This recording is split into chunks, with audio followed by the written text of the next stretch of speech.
A paz do Senhor esteja com todos. A palavra que eu quero transmitir para vocês hoje é sobre o abandono do pecado. O arrependimento, a confissão e o abandono dos pecados estão interligados. E se você realmente compreende a profundidade e o caráter destrutivo dos seus pecados, e o alto preço que Cristo pagou por eles, se você especialmente os enumera com seus feitos malignos, confessando a Deus pela oração e fé, você será levado a abandoná-los. A Escritura Sagrada descreve: deixe o ímpio o seu caminho de pecados, e o homem maligno os seus pensamentos malignos. E se converta ao Senhor, que se compadecerá dele. Torne para o nosso Deus, porque grandioso é em perdoar. Em Isaías, capítulo 55, versículo 7, está escrito que o ímpio abandone seu caminho, e o homem mau aos seus pensamentos. Volte-se para ele, para o Senhor, que terá misericórdia dele. Volte para o nosso Deus, pois ele perdoará de bom grado. A religiosidade tem ofuscado a visão que temos a respeito da cruz e diminuindo o nosso entendimento acerca do novo nascimento. Há pessoas que fazem do arrependimento um ritual regular, e integrantes de qualquer grupo religioso ou geralmente praticam algum tipo de penitência periódica, com oferendas, confissões ou outros ritos espirituais com quais continuamente aparecem diante de Deus, apresentam repetidas vezes os mesmos pecados e falhas. Isso não é conversão, mas cerimônia religiosa. Nunca produzirá o milagre do novo nascimento. O arrependimento deve produzir um sentimento de aversão ao pecado, como se nos repudiássemos contra uma injustiça acompanhada do reconhecimento dos efeitos maléficos, desde o último e do valor estimável do sacrifício de Jesus, anulando assim toda a vida contra nós. Deve haver essa mudança de propósito e uma recusa ao pecado, e por isso que procuramos denotar com o abandonar o pecado, onde na Bíblia diz em Ezequiel, capítulo 14, versículo 6, por isso diga a nação de Israel, assim diz o soberano Senhor, arrependa-se, desvie-se dos seus ídolos e renuncie a todas as práticas detestáveis. Em Jonas 3, versículo 8 está escrito: cubram-se de pano de saco, homens e animais, e todos chamem a Deus com todas as suas forças.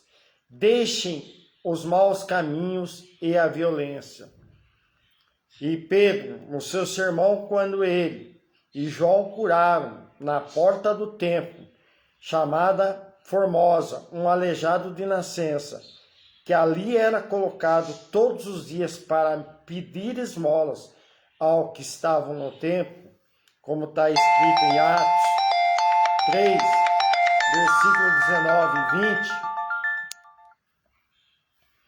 arrependam-se, pois, e voltem-se para Deus, para que seus pecados sejam cancelados, para que venham tempos de descanso da parte do Senhor, e ele mande a Cristo, a qual lhes foi designado Jesus. Paulo descreveu com os novos cristãos se converteram a Deus, conforme está escrito em 1 Tessalonicenses, no capítulo 1, versículo 9. Pois ele mesmo relatam de que maneira vocês não receberam, como se voltaram para Deus, deixando os ídolos a fim de servir a um Deus vivo e verdadeiro. É verdade que ninguém pode libertar-se do pecado pela sua própria vontade, nem mudar a sua própria natureza pecaminosa. Assim como um leopardo não pode mudar as suas manchas e o ser humano não pode parar o crescimento de um tumor maligno no seu próprio corpo. Se isso fosse possível, alguém poderia converter-se a si mesmo mediante aos seus próprios esforços.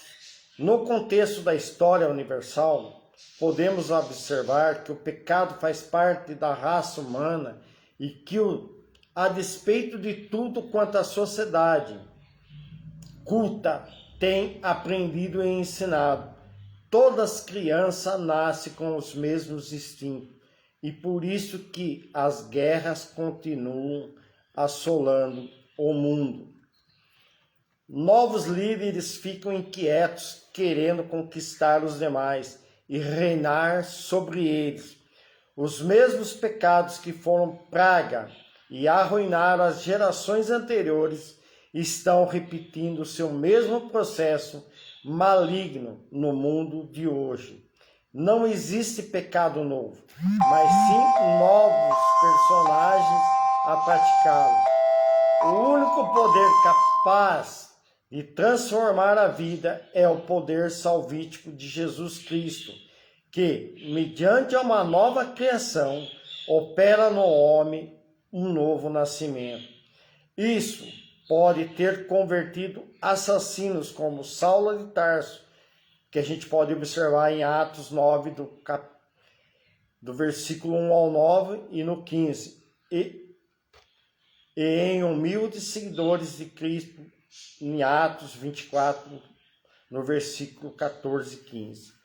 Mas, para receber um novo nascimento, você precisa estar disposto a abandonar os seus pecados, fazer uma reviravolta e andar em outra direção, sabendo que aqueles pecados e iniquidade, uma vez confessados e perdoados, não somente serão apagados, como também deixarão de exercer qualquer domínio sobre a tua vida. Portanto, podemos orar a Deus com profunda humildade e sinceridade.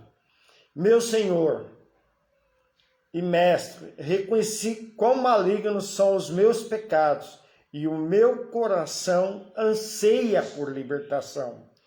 Não somente reconheço como pecador, odiado as minhas iniquidades, confessando a Ti e dos homens, como também com a Tua graça e ajuda, renuncio e abro mão de cada um deles. Seja qual for o prazer que me tenha dado no passado, e seja qual for a vantagem terrestre que me possam prometer para o futuro, no teu poder os repudio e assumo a responsabilidade de nunca mais retorná-los.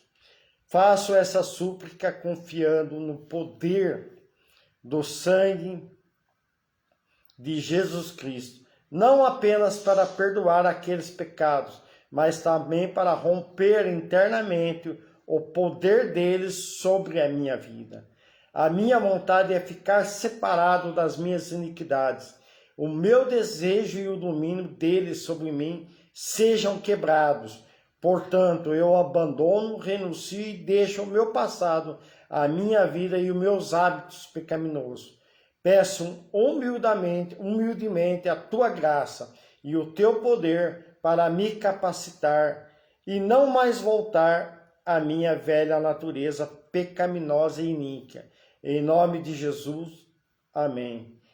Qual é tua graça, Senhor Jesus Cristo, esteja sobre todos os amados irmãos, e que ela se estenda a todos que de forma adversa tiveram acesso a essa mensagem e queiram ter um encontro real com nosso Senhor. Que o Senhor possa estar concedendo esse desejo no coração destas pessoas. Assim eu agradeço, meu Pai, por mais essa palavra. Amém.